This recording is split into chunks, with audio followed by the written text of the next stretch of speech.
Berpandangan mata bertentang mata. Ada mata pandang, ada telinga dengar, ada mulut diam. Baiklah, seleksi pagi untuk hari ini kembali bersama-sama dengan saya Lela Zain dan Saya Kai Arba menemani anda pagi ini dan terima kasih rakan kita Syafiqah dan juga Ridwan.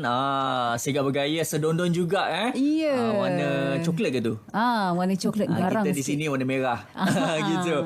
Okey, seperti yang telah dimaklumkan, Menteri Kanan Keselamatan Yang Berhormat Dr.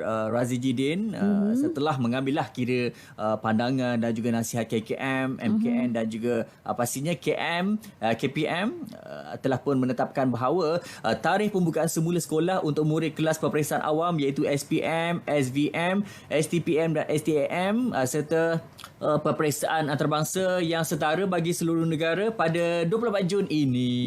Ya, jadi pastinya adik-adik kita yang akan menduduki peperiksaan ini pastinya rasa teruja nak kembali ke sekolah selepas beberapa bulan tak sekolah kan. Yalah, dia rindu Tapi kali ini mereka ke sekolah dengan norma baharu. Jadi pelbagai persediaan harus dilakukan. Untuk itu juga sebagai persediaan sejak April, KPM telah menyediakan garis panduan pengurusan pembukaan semula sekolah.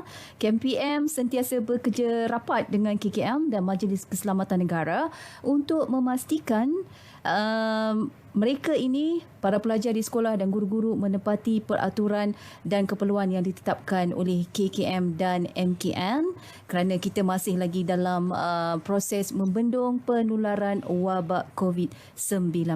Betul. Dalam pada itu juga garis panduan ini boleh didapati dan juga boleh dimuat turun melalui laman sesawang www.moi.gov.my dan pastinya untuk masuk sekolah dengan norma baru ini ada SOP yang perlu dipatuhi, antaranya sesiapa yang mencatatkan suhu badan melebihi 37.5 darjah Celsius ataupun bergejala tidak dibenarkan memasuki kawasan sekolah ya.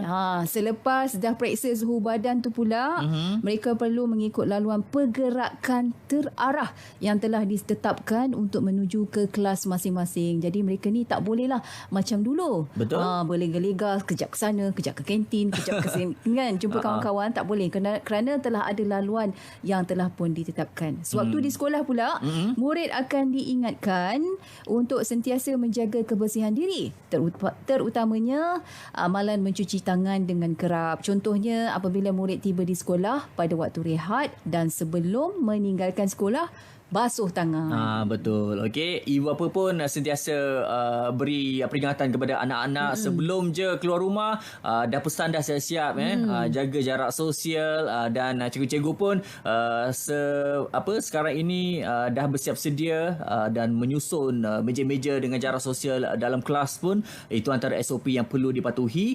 Dan norma-norma baru dalam di sekolah ini mengikut saranan Kementerian Kesihatan Malaysia, sekolah S untuk saringan kesihatan, E untuk etika batuk dan bersin, K pula untuk kerap cuci tangan, O untuk orientasi norma baharu, L adik-adik semua lakukan pembersihan permukaan yang kerap disentuh, A amalkan jarak sosial, dan juga H hand sanitizer digunakan jika perlu ya. Itu antara norma baharu saranan KKM yang boleh adik-adik semua, guru-guru dan juga pihak sekolah boleh praktikan di sekolah untuk norma baru ini bermula 24 Jun dan juga untuk tadika 1 Julai nanti. Ya, jadi senang nak ingat perkataan sekolah tu, sebut je boleh dah tahu. Tapi kan macam mana pula pergerakan para pelajar ataupun murid ini di kantin? Di kantin nanti makanan dan minuman akan siap dibungkus. Ya. Jadi murid-murid hanya perlu beratur mengikut tanda penjarakan semasa membeli makanan di kantin. Murid akan makan dalam kelas Betul. Masing-masing di bawah pengawasan guru. Jadi berbeza betul lah kali ni Berbeza tetapi sudah pasti semua dah terbiasa dengan norma baru ini dari rumah sampailah ke sekolah. Jadi kita harapkan semoga para ibu bapa juga memainkan peranan masing-masing untuk memastikan anak mereka ni dalam keadaan sihat. Jika bergejala jangan benarkan ke sekolah ataupun dapatkan rawatan dan juga nasihat daripada pakar kesihatan. Okey.